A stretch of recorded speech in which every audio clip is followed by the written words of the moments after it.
Bienvenue sur la chaîne Symbioplanet, qui permet à chaque personne qui le souhaite de revivre en symbiose avec notre environnement. Aujourd'hui, vous regardez la première émission de la chaîne et le programme est en deux parties. La première, je vous fais un commentaire sur le premier clip vidéo musical que j'ai jamais publié de ma vie en ligne sur YouTube il y a quelques jours. Et la deuxième partie, je vous fais une description de la chaîne pour comprendre comment, avec le carburant d'origine, vous pouvez transformer votre environnement intérieur, mais aussi influencer sur la géopolitique extérieure et ainsi que sur toute l'écologie de la planète. Et ça, c'est quelque chose que je vous décrirai à la fin de la vidéo en 5 étapes. Ne manquez surtout pas ce plan d'action concret. Et donc, écoutez bien cette vidéo jusqu'à la fin.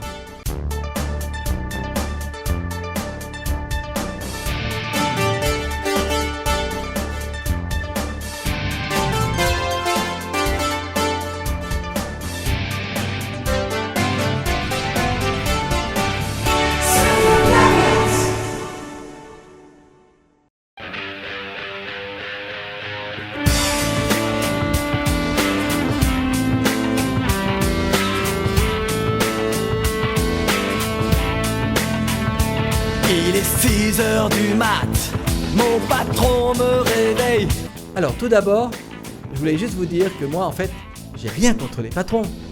Tout dépend quel type de patron ou quel type de président vous êtes.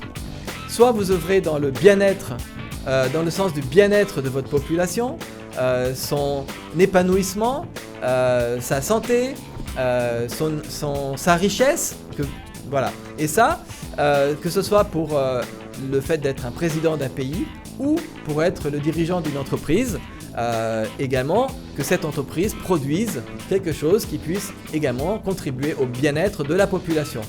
Mais dans le cas contraire, il y en a marre de tout. J'en ai vraiment marre de tout, de cette putain de chienne de vie, c'est mon préavis. Marre de tout, parce que j'en ai marre de tout, je fais grève. Alors l'histoire de cette vidéo a été en fait commencée le jour où j'ai enregistré le titre Grève. Et ça c'était en 1995, parce qu'à l'époque il y avait un ministre qui avait une jupe dans son nom et qui avait mis tout le monde dans la rue et le périph' était un parking en réalité. Et donc voilà, tout le monde avait manifesté et j'avais fait cette chanson à cette occasion à l'époque.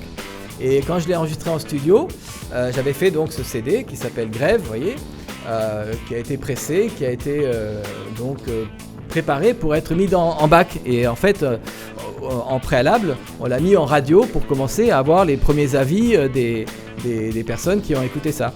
Et après, le producteur est venu me voir, il m'a dit « Tu sais Alexandre, mais il y a un petit problème là, j'ai fait écouter ton titre là, mais en fait je ne vais pas pouvoir le distribuer parce que en fait, le texte est trop dur contre les patrons. Donc là, je peux rien faire pour toi, il faut juste changer ton texte et dans ce cas-là, je pourrais le refaire. » Bon, imaginez, j'avais déjà tout pressé, tout était déjà fini. Alors j'ai dit, écoute, je vais réfléchir. Voilà, 30 ans après. Donc j'ai réfléchi et donc du coup, ça m'a permis de bien mûrir le clip vidéo que je viens juste de faire là. Et il est tellement mûri que j'ai encore beaucoup de choses à vous dire, c'est pour ça que je fais ces commentaires.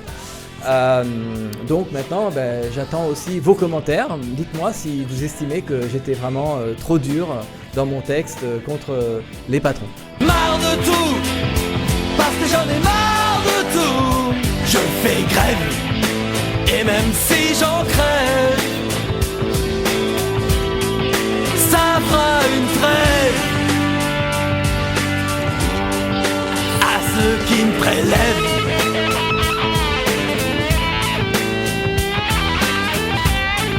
Concernant la scène qui se trouve derrière moi, il y a Bercy.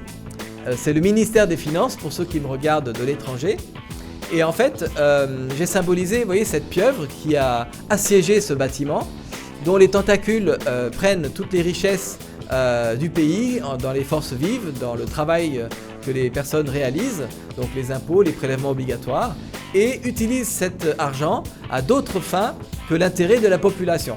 Alors ça, c'est un schéma qu'on peut retrouver pour un pays, comme en France en 2025, mais aussi dans une grosse entreprise, n'importe où dans le monde, où ce système tentaculaire existe également et où les intérêts ne sont absolument pas ceux de la population. Alors aujourd'hui, le problème c'est que, vous voyez, j'ai symbolisé 2 canons sur cette chaise.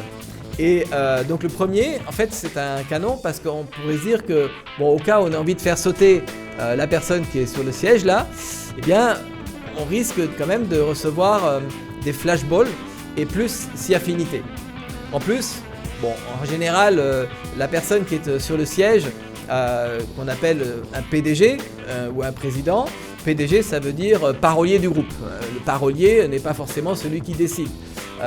En anglais, ça s'appelle CEO. Donc, c'est commenter tous les ordres. Donc finalement, on va juste remplacer le parolier, mais le groupe, il va toujours remettre quelqu'un du groupe, de son groupe à la place.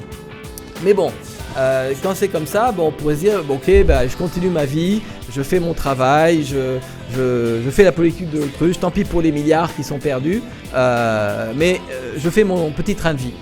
Le problème, c'est le deuxième canon. Et ce deuxième canon, il est vraiment dirigé également contre nous, contre la population, parce que c'est le canon de la dépopulation. Alors concrètement, une des premières munitions qu'il a, et ça c'est pas la seule, eh bien c'est de lancer des vrais missiles, c'est-à-dire de faire la guerre et d'envoyer la population à la guerre pour que, comme en Europe on l'a déjà fait malheureusement beaucoup de fois, et ça c'est un acte de dépopulation majeur. Alors, c'est pour ça qu'à la tête de cette chaise, j'ai pas mis un être humain. C'est-à-dire que moi, j'ai mis un Anunnaki. Je sais pas si vous connaissez l'histoire. Ce sont les premières, donc dans les sanscrits sumériens, civilisations qui ont mis les humains en esclavage. Vous voyez, comme ça, bon, quelle que soit notre couleur, finalement, il n'y a pas de jaloux. On en est tous des descendants. Et puis, bon, finalement, on pourrait dire, oui, mais en temps, on s'est libéré de l'esclavage, certes. Mais bon, qu'est-ce qui était mieux? Bon, à l'époque, on pouvait être nourri, logé, battu. Maintenant, malgré tout, beaucoup de personnes se retrouvent quand même à la rue, affamées et abattues. Voilà, donc tout ça parce que nos dirigeants de nos populations n'ont en tête que notre dépopulation. Je répète, les dirigeants de notre population occidentale n'ont en tête que notre dépopulation. Et ça, c'est quelque chose de tout à fait documenté. Je veux dire, c'est pas une chose que je vous fais découvrir, j'espère en tout cas aujourd'hui. C'est dans le forum de Davos, c'est écrit sur les pierres qu'on a détruites, etc. Donc, le problème, c'est que avec cette théorie, au départ, si c'est pas forcément humain, parce que les Anunnaki, bon, ils voulaient vraiment nous déglinguer, mais le problème, c'est que cette théorie peut être vraiment soutenue d'une façon humaine, c'est-à-dire avec un bon fond, celui de vouloir préserver l'espèce humaine, telle qu'elle est aujourd'hui. Je m'explique. En fait, le constat que les personnes qui peuvent avoir cette théorie avec un bon fond, c'est que notre impact en tant que civilisation humaine est désastreux sur notre planète, sur l'écologie, sur la biosphère. C'est-à-dire que où qu'on passe, on pollue. C'est-à-dire on pollue les sols avec les nitrates, les phosphates, enfin tous les produits chimiques. On pollue l'air avec le CO2 qui est en excès. On pollue la mer avec les nitrates, avec également le mercure, enfin bref, c'est une hécatombe. Et après, sans compter toutes les espèces vivantes qui disparaissent, toutes les espèces animales, les seules qui restent vraiment en grand nombre, ce sont celles qu'on mange, mais toutes les autres sont en train de décliner à grande vitesse. La plus grosse partie du règne animal, qui sont les insectes, diminue à vue d'œil. D'ailleurs, si vous avez vous-même pu rouler en voiture il y a 30 ans ou 40 ans, rappelez-vous, ceux qui sont dans ce cas-là, les pare-brises étaient pleines de moustiques. Moi, je faisais un trajet Paris-Nice. Il fallait que je m'arrête plusieurs fois sur les parkings pour enlever tous les moustiques pour y voir quelque chose. Aujourd'hui, je peux faire un Paris-Nice, c'est tout juste si je vois quelques moustiques à l'arrivée qui m'auraient même pas gêné, quoi. Donc ça prouve bien qu'il y a une diminution de tout cet écosystème naturel à cause de nous. Pourquoi? Parce que évidemment les moustiques et tout ça, quand ils traversent les champs, ils sont tués par tous les pesticides qui sont répandus à droite à gauche, même s'il reste quelques forêts, mais ils vont pas rester dans la forêt, ils vont passer d'un champ à une forêt, bon bref. Mais le problème, c'est on pourrait être content d'avoir moins de moustiques, d'accord, ils nous piquent, on n'a pas les moustiques, mais il y a aussi les abeilles qui font partie de cette population. Et par contre, sans les abeilles, il n'y a plus rien à manger, je vous signale. Sans pollinisation, il n'y a pas de fruits. Donc, je veux dire, on a un gros problème. Mais en tout cas, à ce rythme, tel qu'on y va là, on est sûr qu'il y aura un moment où la planète va ne plus nous supporter et on sera tous morts. Donc, comme le parasite qui a fini d'épuiser la sève de sa plante. Donc c'est pour ça que le raisonnement des mondialistes peut être bien fondé dans le sens où on dit bon écoute voilà, si on fait rien on est mort à telle date, si on fait quelque chose on aura peut-être la moitié de la population qui va être morte, mais l'autre moitié aura une chance de survie. Donc on est bon, on a un bon fond, on veut la survie de l'humanité, sauf qu'elle ne sera pas possible avec tout le nombre qu'on est, il faut qu'on réduise la voilure. Alors que la politique des BRICS, c'est pas du tout la même chose. Là, on peut s'extendre à tout va, on peut brûler la forêt amazonienne telle qu'on est en train de le constater aujourd'hui, qui va bientôt être un grand champ à ciel ouvert. Donc, alors que c'était le dernier poumon de la planète, et pourquoi on les empêcherait de le faire? On a fait la même chose en Europe, donc pourquoi est-ce qu'on les empêcherait? On a dit ben non, il faut attention, c'est notre poumon à tous. Ben non, je veux dire, nous on a détruit le nôtre il y a très longtemps. Donc voilà, donc c'est ça qu'il faut comprendre. Donc notre impact écologique, il est désastreux. Donc il faut réduire la voilure, parce que les pays BRICS, ils peuvent être libres tout ce qu'on veut, mais à un moment donné, l'échéance va arriver. Donc c'est où vous choisissez de réduire tout de suite, vous êtes moins nombreux et vous avez une chance de vous en sortir, ou alors vous faites ce que vous voulez, mais à un moment donné, il n'y aura plus personne non plus. Voilà, donc ça, c'est les deux théories qu'on voit actuellement dans les civilisations occidentales et BRICS. Maintenant, je veux dire, est-ce que c'est moins bien ou mieux ou pas bien de soutenir ça? Pour l'instant, point d'interrogation. Mais c'est sans compter l'amènement de cette chaîne. Donc, parce que moi, là, aujourd'hui, je vous propose d'agir à deux niveaux. On va agir à la tête, parce qu'il y en a marre de tout, on fait grève là. Hein, on va pas laisser faire ça. Ok, d'accord, je vous ai écouté. Mais qu'est-ce qu'on peut faire concrètement? Eh bien, déjà, il faut démonter la théorie à la tête, d'accord? Et deuxièmement, il faut chercher à agir à la base de cette pieuvre. Ok, on va voir ce plan d'action en deux étapes. Eh bien, premièrement, à la tête, je sous-signais Alexandre Guterres. Atteste détenir une ligne d'équation, un paramètre qui manquait pour déglinguer mais définitivement cette théorie de la dépopulation comme seule alternative à la survie de l'espèce humaine, parce que tout simplement, eh bien, grâce à la chaîne Symbioplanète que vous écoutez aujourd'hui, eh bien, il y a une autre possibilité, une autre alternative. Je vous explique.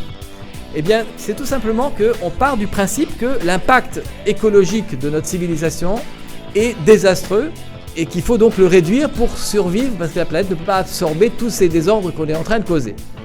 Mais si maintenant on décide de consommer le carburant d'origine, eh bien déjà on va faire du bien à notre microsystème cellulaire intérieur, notre microcosme. Parce que tout le monde, je pense, est d'accord sur le principe que les fruits c'est plutôt fait pour nous. Mais pas que. C'est-à-dire que si c'est bon pour le microcosme, eh bien le microcosme étant à l'image, le macrocosme étant à l'image du microcosme, ce qui va se passer à l'intérieur peut se passer à l'extérieur. Pourquoi? Parce que si vous consommez le carburant d'origine, eh bien vous allez forcer l'économie mondiale à replanter des forêts d'origine, d'arbres fruitiers. Donc on replante les forêts là où on a détruit les forêts avant. Je prends un exemple, si par exemple seulement 1 milliard de personnes décidaient de consommer le carburant d'origine, c'est-à-dire faire un repas de fruits une fois par jour, vous voyez, c'est pas à la mort, et 1 milliard c'est qu'une personne sur 8 après tout, eh bien on aurait assez de besoin de reforestation fruitière planétaire pour qu'avec tout ce que ce gaz carbonique va être absorbé, on aura un inversement du réchauffement climatique au bout d'1 an.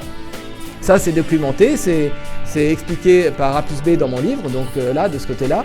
Voilà, on règle le problème du réchauffement climatique juste parce qu'on consomme le carburant d'origine. Mais c'est pas que ça, il n'y a pas que le carburant, il n'y a pas que le CO2 qui est arrangé en consommant le carburant d'origine. Mais je prends ce paramètre parce que c'est celui duquel on parle le plus, d'accord ? Donc maintenant vous allez me dire oui, mais si on augmente les émissions de gaz carbonique, ça ne va pas suffire. Il suffit qu'on soit 2 milliards à consommer le carburant d'origine. On sera toujours très loin d'être la population complète à le faire. Et du coup, on double carrément la capacité d'absorption. Donc finalement, le problème, c'est pas les émissions. Aujourd'hui, on est en train de dire qu'il faut arrêter de rouler trop en voiture parce que ça pollue, d'arrêter de prendre l'avion, d'arrêter même de se chauffer. Enfin bref, on fait l'écologie punitive. Mais en réalité, tout ça, ça n'a pas d'impact. Reconnaissez quand même qu'on roule à 80 sur le périph', qu'on roule à 70, et puis après qu'on roule qu'à 50, je veux dire, déjà à la base, pour rouler à 50, il faut rétrograder. Donc je veux dire, si on rétrograde, on pollue forcément plus. Mais à la limite, en plus pour les voitures électriques, ça ne change rien. Mais bon, ça c'est autre chose. J'en reparlerai plus tard. Mais en tout cas, c'est juste parce qu'on n'est pas forcément désiré. Donc du coup, voiture ou pas voiture, tant qu'on n'est pas là, c'est mieux. Mais en tout cas, tout ce que je peux dire, c'est que l'impact aujourd'hui de tout ce qu'on a produit dans notre industrie de technologie moderne n'est pas le problème. C'est-à-dire qu'on peut polluer avec du CO2 autant qu'on veut, tant qu'on absorbe plus que ce qu'on pollue. Et je vous ai démontré qu'avec la consommation du carburant d'origine, qu'on roule en voiture thermique pendant encore des siècles, même si je considère que c'est quand même avantageux d'avoir des voitures électriques pour ne pas sentir les gaz carboniques qui arrivent en face, surtout le CO, qui n'est pas une molécule très agréable pour nos cellules, eh bien, je dirais qu'on peut ne pas avoir besoin de toutes ces mesures qui sont plutôt punitives et qui n'ont pas de sens sur le plan de la réalité écologique de notre impact sur Terre. Donc par contre, la nourriture, oui. Donc voilà. Donc avec ça, aujourd'hui, je démontre par A plus B que la voie est possible sur un plan B. C'est-à-dire que au lieu de faire de la dépopulation, eh bien, on fait le carburant d'origine. Maintenant, je vous pose la question, est-ce que vous avez une meilleure option? C'est-à-dire, vous savez, il y a un avion qui a décollé de New York et à un moment donné, il s'est pris les oiseaux et il a perdu ses deux réacteurs. Et le pilote, il a dit à son copilote, il dit, bon, tu sais, là, on n'est pas assez haut, là, j'aurais pas le temps de rejoindre une piste. Du coup, je vois pas d'autre solution que d'atterrir sur l'Hudson. Est-ce que tu as une autre option? Oui, il pose la question et le copilote, il a rien dit, donc ils ont atterri sur l'Hudson. Bon là, aujourd'hui, le carburant d'origine, est-ce qu'il y a une autre option? Parce qu'on me dit oui, bon, le carburant d'origine, il faut quand même que je me force à manger autre chose, mes habitudes et puis tout ça et tout ça. Est-ce qu'il y a une meilleure option? Faites des commentaires, je vous écoute. Mais en tout cas là, voilà, avec 1 milliard de personnes qui consomment le carburant d'origine, le réchauffement climatique, on n'en parle plus, c'est terminé, c'est l'histoire ancienne, on est en train de refroidir le climat. Pour tout ce qui concerne l'impact écologique, maintenant vous pouvez me dire oui, mais le réchauffement climatique, c'est pas nous qui en sommes la cause, c'est naturel. D'accord, admettons. C'est pas nous, on a mis des milliards de tonnes de CO2 dans l'atmosphère depuis qu'on fait l'économie industrialisée, d'accord. C'est pas nous, c'est pas un problème, c'est pas ça le problème aujourd'hui. Le problème, c'est même pas le CO2, on en parle parce que c'est une quantité mesurable, facile, pour faire les calculs que vous connaissez. Mais en réalité, le véritable problème de notre impact sur Terre, c'est pas le CO2, c'est le fait d'avoir transformé les forêts en champs. Je peux vous signaler qu'avant, il y avait 6 milliards d'hectares de forêts avant qu'on décide de faire des champs. Et maintenant, tout d'un coup, on en a quand même déjà détruit 4 milliards et ça continue, comme je vous l'ai dit, en Amazonie. Donc le problème, beaucoup de civilisations ont déjà disparu dans notre histoire. Si vous vous renseignez un peu, l'histoire des civilisations, à partir du moment où ils ont commencé à faire trop de champs, les forêts ont disparu. Du coup, comme c'est elle qui a tiré la pluie, il n'y a plus de pluie, il n'y a plus de précipitations. Donc qu'est-ce qui se passe finalement? Eh bien, c'est la sécheresse et il n'y a plus de rivières, il n'y a plus de fleuves, il n'y a plus d'eau, il n'y a plus de civilisation tout simplement. Eh bien, on est à la veille de cette échéance aujourd'hui, à force d'enlever les forêts partout, de mettre des champs qui assèchent les nappes et après quand elles sont vides, il n'y a plus rien pour arroser, donc de toute façon ça restera un désert. Donc finalement, notre impact aujourd'hui, il est lié à ce qu'on mange. On peut avoir toutes les volontés gouvernementales de reforester comme le fait la Chine très habilement, mais ce ne sont toujours pas des forêts d'arbres fruitiers, ça nourrit personne. Donc là, l'idée c'est de faire de la consommation du carburant d'origine, la reforestation de la planète par milliards d'hectares. Et là, on a un impact positif qui a quelque chose qui est concret, il n'y a pas de difficulté. Voilà, donc là aujourd'hui, le plan B, moi je suis à votre écoute. S'il y en a un autre, je suis le premier à le saisir. Mais en tout cas, l'avantage de ce projet, revivre en symbiose avec notre environnement.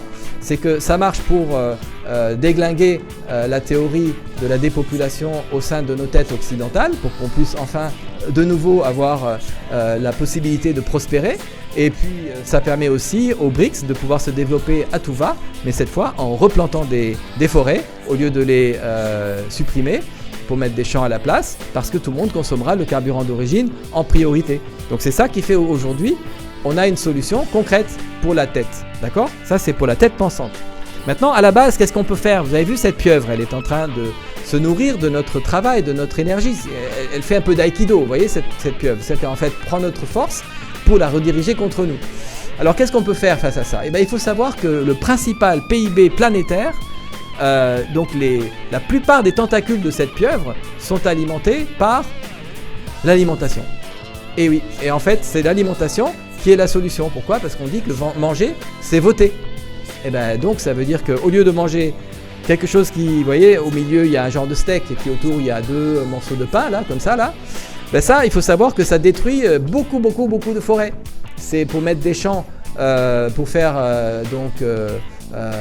soit le riz, soit les pâtes, soit le pain, enfin tous ces trucs là à base de graines, comme si on était des granivores. On n'est pas des granivores, c'est pas notre carburant d'origine du tout, loin de là. Et en plus, la preuve, c'est que dans l'environnement, on voit bien que c'est en train de dénaturer tout. Donc, ce qui est bon pour nous, c'est bon pour la planète. Donc, évidemment, si c'est pas bon pour nous, la planète, elle en souffre. Donc, les champs, si vous décidez de continuer à manger ces trucs-là, eh ben, vous allez continuer à produire les champs pour les réaliser. Donc, voter, c'est manger, c'est voter. Ça veut dire, ben, au lieu de manger ça, vous n'avez qu'à manger un durian, un jackfruit ou un chérimoya. Et vous allez voir que non seulement vous allez vous sentir bien, mais en plus ça sera des effets irradiants et euphorisants que vous allez ressentir de tout votre corps jusqu'au bout des doigts, tellement ça fait du plaisir dans l'estomac, hein, pas seulement dans le goût, que vous n'allez même pas imaginer un jour revenir sur cette alimentation dénaturée produite par l'industrie agroalimentaire. Donc c'est cette pieuvre-là qui est aujourd'hui notre cible en tant que marre de tout, je fais grève, on fait grève. Ben on fait grève comme ça, c'est-à-dire la meilleure grève qu'on peut faire. On peut mettre le drapeau national, c'est pour ça qu'à la fin de mon clip, j'ai mis, bon c'était pas pour filmer, je me suis mis sur un bateau parce que je voulais filmer un drapeau français, pour montrer que ça c'est encore un seul endroit en France qui est obligatoirement brandi par un drapeau national sur un bateau. Bon, donc là on peut rien me dire, mais on peut faire tout ça, mais on peut prendre l'argent cash, comme je l'ai fait sur le clip, mais ils ont déjà tellement de milliards, c'est pas ça qui va leur faire mal. Par contre, prendre leur principale source de revenus, sans compter que cette pieuvre, le canon de la dépopulation, il faut savoir que l'industrie agroalimentaire a contribué avec un seul ingrédient, je ne vais pas parler des autres, mais je prends un seul, c'est-à-dire le sucre. Ben, le sucre fait plus de morts dans la population mondiale depuis son apparition que le nombre de morts produits par tous les virus qui ont jamais existé sur Terre depuis que l'humanité existe. Je ne sais pas si vous vous rendez compte. Et ça, c'est un seul ingrédient, c'est juste le sucre. Alors imaginez tous les autres ingrédients. Heureusement, il y a beaucoup de vidéos qui commencent à en parler sans pouvoir vraiment trouver la solution.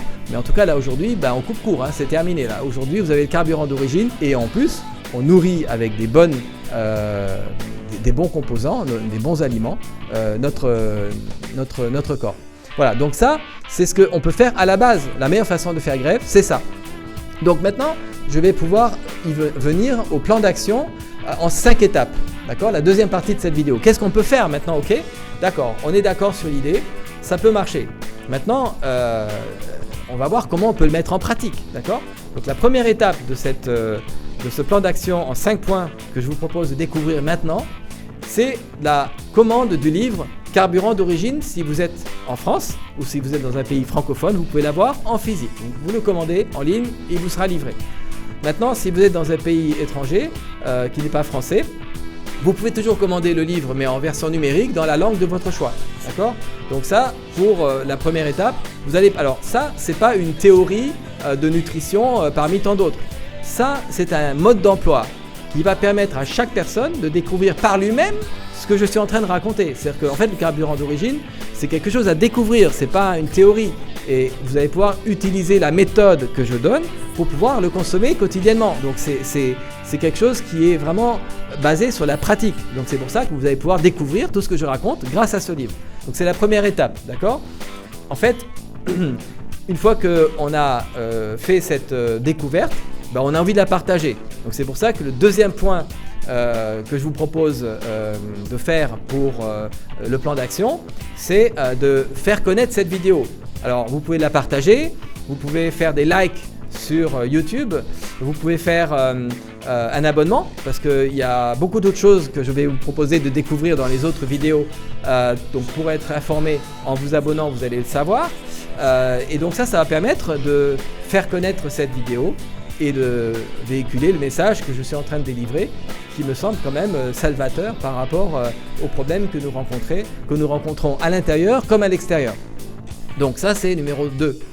Maintenant numéro 3, c'est le plus important, c'est faire un don. Alors faire un don, c'est donner de l'énergie.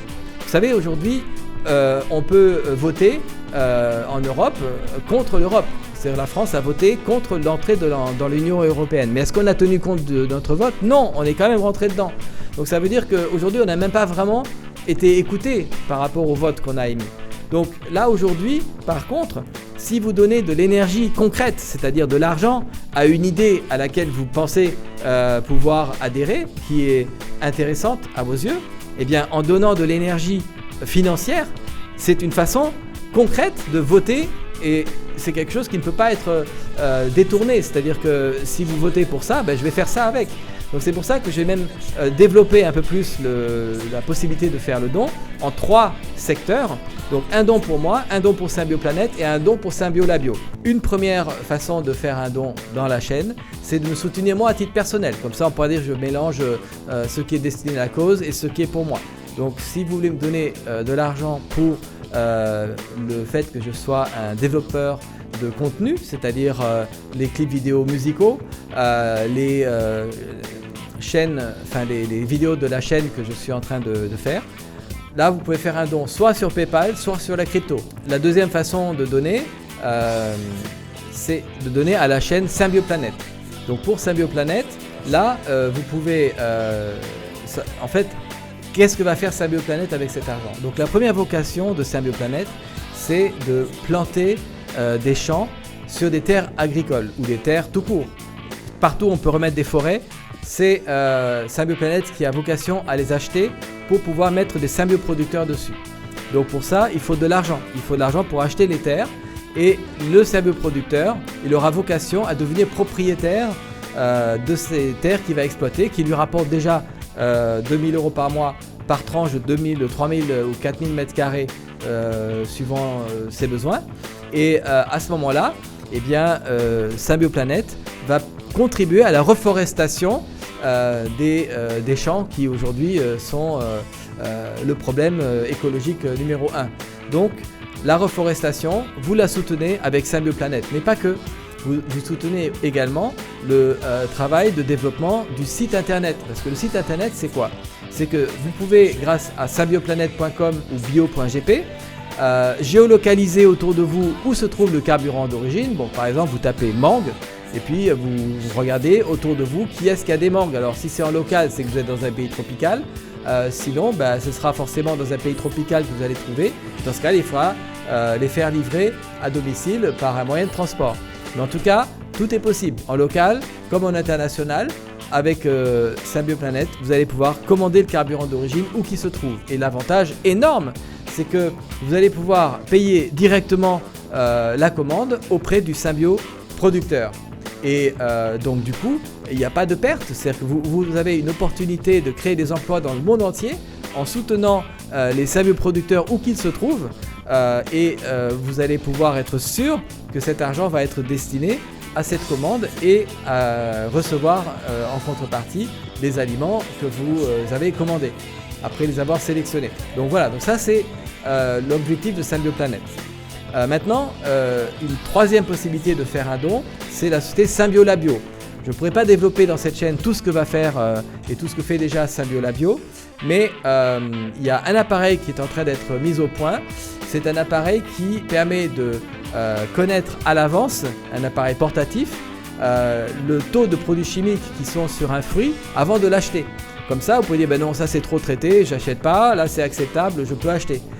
Pareil pour le thon. Vous voyez, on dit qu'il y a beaucoup de mercure dans les mers, mais si vous pouvez prendre un appareil pour mesurer directement sur le thon que vous voulez acheter, ben vous pouvez savoir s'il a nagé dans des endroits où il y avait beaucoup de mercure ou pas. Et comme ça, vous achetez juste le thon qui n'a pas trop de taux de mercure et vous pouvez le décider en temps réel.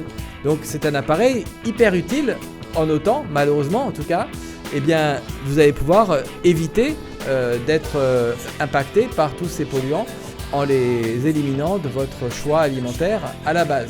Donc ça, c'est un appareil en cours de mise au point. Il y a beaucoup d'autres éléments qui vont pouvoir être détectés avec ça, mais j'en dis pas plus. Mais en tout cas, l'idée, c'est ça. Donc vous pouvez soutenir Symbiolabio pour la mise au point de cet appareil qui va servir à tout le monde et qui permettra à tous les producteurs de se tenir à carreau, parce que là, ils seront découverts tout de suite s'ils mettent des produits alors qu'ils n'étaient pas censés en mettre. Ça, c'est un premier point. Et le deuxième appareil que Symbiolabio est en train de mettre au point, là il y a déjà le brevet que j'ai déposé en 2000, c'est un casque musical intégral. Vous voyez, comme je suis un peu dans la musique aussi, eh bien j'ai développé un appareil qui permet de ressentir les vibrations des basses dans tout le corps. Donc ça veut dire que vous écoutez la musique avec tout votre corps et en plus en 432 Hz, ça fait une véritable musicothérapie. Donc ça, c'est un appareil qui est également distribuable par Symbiolabio. Mais il me faut encore un peu de moyens pour pouvoir finaliser la chaîne de production, pour mettre tout ça à disposition des personnes qui voudront en commander. Voilà, donc ça, c'est une petite partie de ce que fait Symbiolabio, mais c'est la plus visible. Et en soutenant Symbiolabio, eh bien, vous avez déjà ce travail qui peut aboutir, que je viens de vous décrire. Donc en clair, en résumé, pour les dons, vous faites à moi à titre personnel, Symbioplanète pour la reforestation et Symbiolabio pour les appareils que je viens de vous décrire. Maintenant, vous pourrez pousser un petit peu plus loin le cran, c'est-à-dire qu'après avoir fait l'achat du livre, commencer à découvrir le carburant d'origine, sa consommation, ses effets bénéfiques, faire des commentaires sur la chaîne, mettre votre pouce et vous abonner. Vous pouvez faire un don à moi, à Symbioplanète ou à Symbiolabio, mais vous pouvez pousser un cran plus loin en faisant un stage d'apprentissage. Si tout ça vous passionne, eh bien sachez que vous pouvez faire soit en ligne, soit en présentiel, un stage pour apprendre la consommation du carburant d'origine. Donc c'est un stage où vous allez pouvoir apprendre avec des repas que vous ferez, puis on vous expliquera, bah oui, il faut faire comme ci, il faut faire comme ça. Donc vous serez sur place et je vous expliquerai tout. D'accord, parce que je fais des vidéos pour que vous puissiez avoir toute la description pratique de comment consommer le carburant d'origine. Donc vous aurez le stage d'apprentissage complet, soit en ligne, soit en présentiel, mais aussi pour devenir symbioseur. Alors qu'est-ce que c'est un symbioseur? C'est une personne qui est un peu le promoteur de Symbioplanète. C'est-à-dire qu'il donne envie aux personnes de devenir un symbioproducteur, parce que finalement c'est un métier tout à fait noble, surtout quand on peut gagner 2 000 € par mois pour 3 000 m², ce qui ne représente pas un travail non plus jour et nuit. Donc ça veut dire qu'il donne envie aux personnes, soit qui ont déjà des champs, soit de mettre en place une production, une symbioproduction. Il donne envie aux personnes de consommer le carburant d'origine. C'est-à-dire c'est quelqu'un qui connaît déjà tout ça très bien, qui sait comment faire passer le message, et il aura un pourcentage sur le site de Symbioplanète. On sait que ce symbioseur est à l'origine du chiffre d'affaires du symbioproducteur ou du consommateur, et il sera rémunéré sur le pourcentage de tout ça, qui fait que lui aussi aura environ 2 000 € par mois de revenus, où qu'il soit dans le monde, et c'est directement payé par Symbioplanète, par la crypto ou par PayPal ou par n'importe quel autre moyen direct, sans passer par des intermédiaires. Donc voilà comment le deuxième stage d'apprentissage peut avoir lieu, en donnant sens à ce métier qui est le métier de symbioseur. D'accord? Et entre parenthèses, le symbioseur, c'est celui aussi qui va, en tout cas quand c'est en local, apporter les aliments qu'il a cherchés auprès des symbioproducteurs, directement en livraison à domicile chez le consommateur, en lui expliquant à chaque fois qu'il apporte un nouvel aliment comment le consommer. Donc pour créer justement du lien et expliquer à chaque personne comment tout ça se met en place. Et donc le troisième stage d'apprentissage, c'est pour devenir symbioproducteur. Symbioproducteur, que vous soyez un agriculteur confirmé ou alors une personne complètement néophyte, ce stage d'apprentissage va vous permettre de tout de suite faire de la symbioculture et de comprendre les bases, et ça c'est quelque chose qui n'est enseigné nulle part.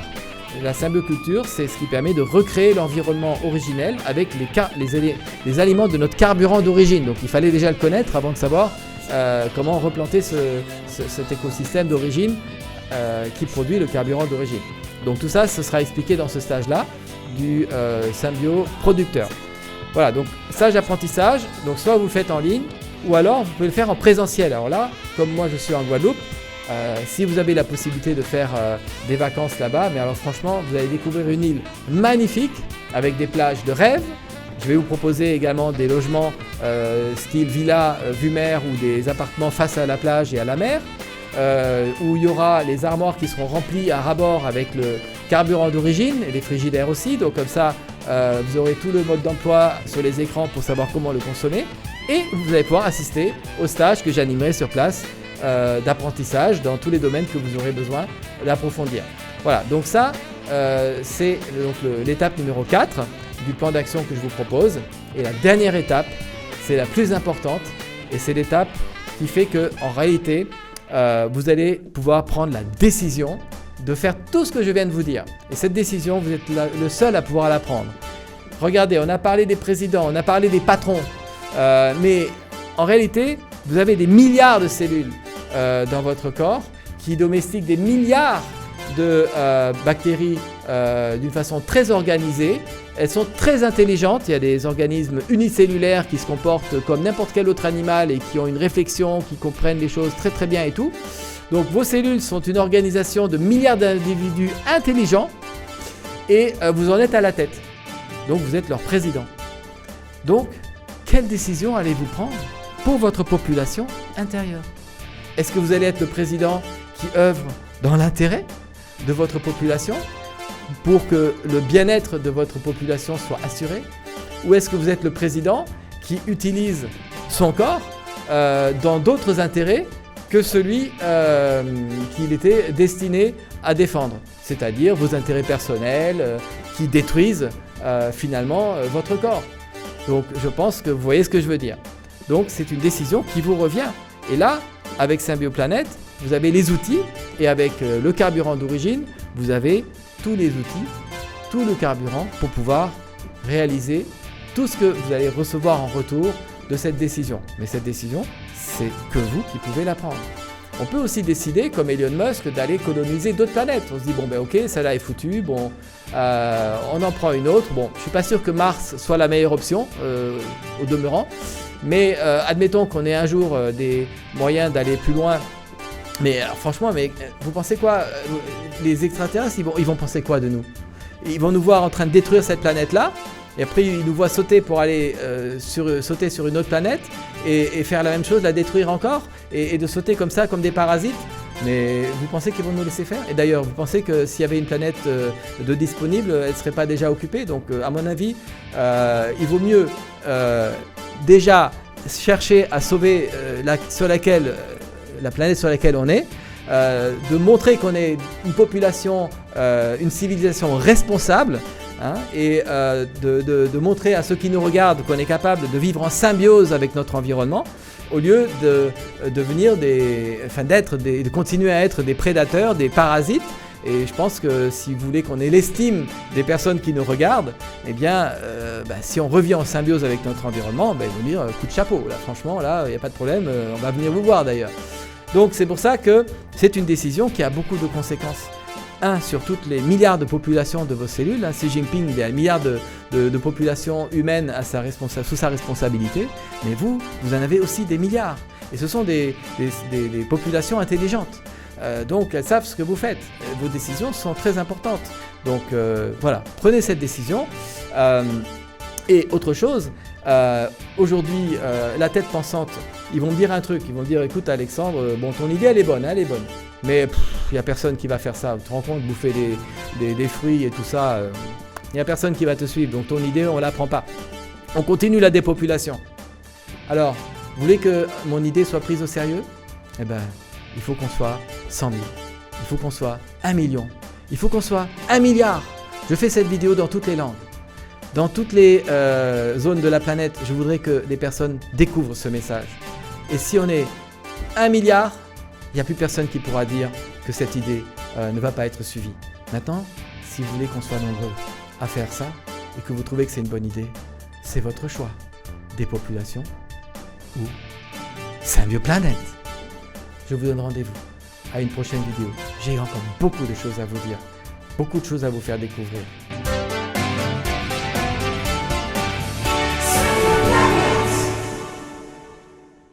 Pourquoi tu cessais de m'aimer? Pourquoi tu me pollues avec tous tes rejets? Pourquoi t'as battu tant de vies alors que c'est moi qui te mettais en vie? Peut-on sauver la planète? Dis-moi.